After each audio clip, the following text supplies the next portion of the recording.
বিজেপিৰ সভাপতি দিলীপ শইকীয়াই কালি সংবাদ মাধ্যমত কোৱা পৰিলক্ষিত হৈছে যে দুৰ্নীতি মানে কংগ্ৰেছ, কংগ্ৰেছ মানে দুৰ্নীতি। এতিয়া আমি ক'ব বিচাৰিছো বিজেপি মানে জুমলা, জুমলা মানে বিজেপি, প্ৰমাণ 15 লাখ। এতিয়া বিজেপি মানে দুৰ্নীতি, দুৰ্নীতি মানে বিজেপি, বিজেপি মানে অহংকাৰ, অহংকাৰ মানে পতন অতি সোনকালে।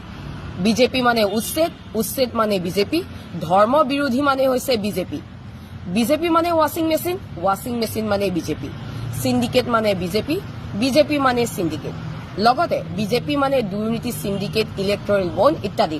এতিয়া দিলীপ শইকীয়াই ডাঙৰীয়াই এনেকুৱা মানে প্ৰতিচ্ছবি দাঙি ধৰিব বিচাৰিছে যেন বিজেপি এটা ধোৱা তুলসী পাত, তুলসী পাত মানে বিজেপি আৰু বিজেপি মানে তুলসী পাত। অলপ ন কইনাই এনেও আমাৰ অসমীয়াত এষাৰ কথা আছে ন কইনাই এনেও অলপমান মানে লছ ফচি বেছি দেখুৱায়। যিহেতু এতিয়া দিলীপ শইকীয়া ডাঙৰীয়া সভাপতি দায়িত্ব তেওঁ লাভ কৰিছে, এতিয়া তেওঁ ন কইনা কাৰণে তেওঁ এতিয়া লছ ফচি বেছি।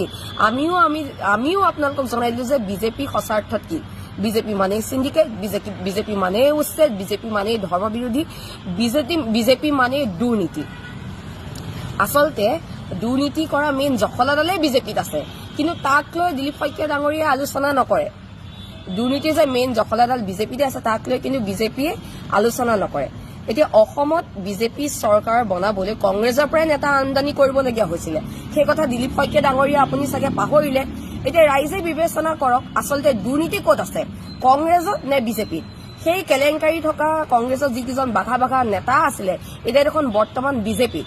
কংগ্ৰেছ দলৰ পৰা যোৱা কেইজন দেখোন বিজেপিত এতিয়া লটি গতি খুৱাই আছে। ভাগ্য ভাল দিলীপ শইকীয়া ডাঙৰীয়া আপুনি যে সভাপতি পদটো যেনে তেনে পালে। আৰু লগতে আপুনি যিহেতু কৈছে দুৰ্নীতি মানে কংগ্ৰেছ, ঠিক আছে, আপোনাক আমি সুধিব বিচাৰিছো, বিজেপি চৰকাৰখনক সুধিব বিচাৰিছো, এই যে গুৰুজ্যোতি দাস কোন দলৰ মানুহ বাৰু, তেওঁ কোন দলৰ বিধায়ক আছিল? APSCৰ যে 9 গৰাকী আত্মীয়ক উত্তীৰ্ণ কৰালে, এইবিলাক তদন্ত আওতালৈ আহিবনে? এতিয়ালৈকে কিয় অহা নাই? লাজ নালাগে আপোনাৰ বেলেগ দলক টাৰ্গেট কৰিবলৈ? ইমান সময় নে আপোনাক বিজেপিৰ ৰাজ্যিক সভাপতি অকল কংগ্ৰেছৰ মানে কি হৈ আছে ভিতৰ চৰত কি নাই হয় এইবিলাকৰ কাৰণে আপোনাক সভাপতি পাতিছে নেকি? আপুনি দলটোৰ কথা চিন্তা কৰক, কংগ্ৰেছৰ কথা চিন্তা কৰিব নালাগে। এতিয়া 1 নম্বৰ দুৰ্নীতি দলৰ মানে প্ৰথম নম্বৰতে আছে বিজেপি দলটো, 1 নম্বৰতে আছে বিজেপি দলটো। সকলোৱে জানে আপোনাৰ আগৰ যিগৰাকী সভাপতি আছিলে বিজেপিৰ ৰাজ্যিক সভাপতি ভৱেশ কলিতা ডাঙৰীয়া, তেওঁ দেখোন কোনোবা এজনী ছোৱালী জয়া কলিতা নে কি, তেওঁ দেখোন চাকৰি দিম বুলি কল ৰেকৰ্ডিং ভাইৰেল হৈছিলে। এইবিলাক কি, এয়া কি ধোৱা তুলসীৰ পাত নেকি? দেশৰ স্বাৰ্থত প্ৰথমতে এতিয়া ক'বলৈ গ'লে বিজেপিৰ মানুহবিলাকৰ 3খন হাত, যেনেকৈ মুখ্যমন্ত্ৰী ডাঙৰীয়াৰো 3খন হাত, এখন আছে সোঁহাত, আনখন আছে বাওঁহাত আৰু 3 নম্বৰখন আছে অজুহাত।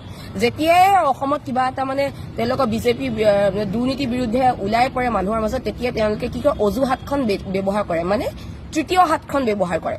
বিজেপি দলৰ মুখ্যমন্ত্ৰী হিমন্ত বিশ্ব শৰ্মা দেৱক আমি সুধিব বিচাৰিছো, যিহেতু বিজেপি দলে আমাৰ কংগ্ৰেছৰ সভাপতি ভূপেন কুমাৰ বৰা ডাঙৰীয়ালৈ প্ৰশ্ন উত্থাপন কৰিছিলে কেইবাটাও। আমিও অসম প্ৰদেশ কংগ্ৰেছৰ ফালৰ পৰা মুখ্যমন্ত্ৰী ডাঙৰীয়ালৈ প্ৰশ্ন কেইটামান সুধিব বিচাৰিছো, লগতে বিজেপি দলটোকো সুধিব বিচাৰিছো। বিজেপি দলৰ মুখ্যমন্ত্ৰী হিমন্ত বিশ্ব শৰ্মাদেৱে কোৱাৰ দৰে যদি সঁচাই ইয়াৰ দেশৰ নিৰাপত্তাৰ প্ৰতি ভাবুকি, তেতিয়াহ'লে গৃহ মন্ত্ৰণালয়ক তদন্ত কৰাৰ সুবিধা দিয়াৰ আগতে ছচিয়েল মিডিয়াত এইবোৰ কথা প্ৰচাৰ কৰি কিয় গোপনীয়তা ভংগ কৰি তদন্তত ব্যাঘাত জন্মালে? এয়া বাৰু এক ৰাষ্ট্ৰদ্ৰোহ নহয়নে? এয়া নিজৰ দলৰ চৰকাৰৰ গৃহ বিভাগক কৰা অপমান নহয়নে? নে অমিত শ্বাহক অপমান কৰিবলৈ এইবোৰ নাটক কৰিছে? ইয়াৰ তদন্ত হ'বনে নহয়? অমিত শ্বাহৰ হাতত থকা দেশৰ গৃহ বিভাগটো কিমান ফুপুলা সেয়া আমাৰ অসমৰ মুখ্যমন্ত্ৰীজনে বিশ্ববাসীৰ আগত উদঙাই দিলে। ইয়াৰ তদন্ত হ'বনে? গৌৰৱ গগৈৰ পত্নীৰ যে বিদেশী শত্ৰুৰ লগত সম্পৰ্ক আছে, সেই কথাটো ইমান দিনে দেশৰ গৃহ বিভাগে গমেই পোৱা নাছিল, বা তেখেতৰ ওপৰত আজিলৈকে দেশৰ গৃহ বিভাগে একো ব্যৱস্থা লোৱা নাছিল। কিন্তু অসমৰ মুখ্যমন্ত্ৰীজনে গোটেই কথাবোৰ গম পাইছিলে, সেয়েহে তেওঁ বেলেগ এখন দেশলৈ গৈ তাৰ পৰাই টুইট কৰি সমগ্ৰ বিশ্বৰ আগত দেশৰ গৃহ বিভাগৰ ফুপুলা স্বৰূপটো উদঙাই দিলে। ইয়াৰ তদন্ত হ'বনে? আমাৰ যে গৃহ বিভাগটো যে ফুপুলা কামত নোহোৱা এটা বিভাগ ৰূপে যে তেওঁ যে উদঙাই দিলে বিশ্ববাসীৰ আগত, ইয়াৰ তদন্ত হ'বনে নহয়? কংগ্ৰেছক গালি পাৰিলে নহ'ব, কাম কৰি দেখক।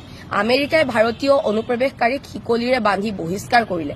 আমাৰ এইসকল কৰ্মপটু চৰকাৰে বাংলাদেশীক বাহিৰ কৰি দেখুৱাওক কৰ্মই পাৰদৰ্শিতাক প্ৰদৰ্শন কৰে মনত ৰাখিব আপোনালোকে যে কৈ আছে মানে বিজেপি মানে কি কংগ্ৰেছ মানে দুৰ্নীতি মানে কংগ্ৰেছ আপোনালোকে সঁচাৰ্থত আপোনালোকে যে বিজেপি মানে জুমলা মানে বিজেপি এইবিলাক যে মিছা বুলি প্ৰমাণ কৰক আৰু দিলীপ শইকীয়া ডাঙৰীয়া আপোনাৰ সভাপতি কংগ্ৰেছৰ কি হৈছে কি নাই হোৱা ভিতৰ চোৱাত বা কংগ্ৰেছে কি কৰি আছে ভূপেন বৰাই কি কৰি আছে ভূপেন বৰাক প্ৰশ্ন সুধিবৰ কাৰণে আপোনাক বিজেপিয়ে সভাপতি দায়িত্ব অৰ্পণ কৰা নাই কইনা যিহেতু আপোনাৰ অকণমান লছপছটো বেছি হৈছে আপুনি নিশ্চয় আশা কৰিছো আপুনি ৰাইজৰ কথা ভাবক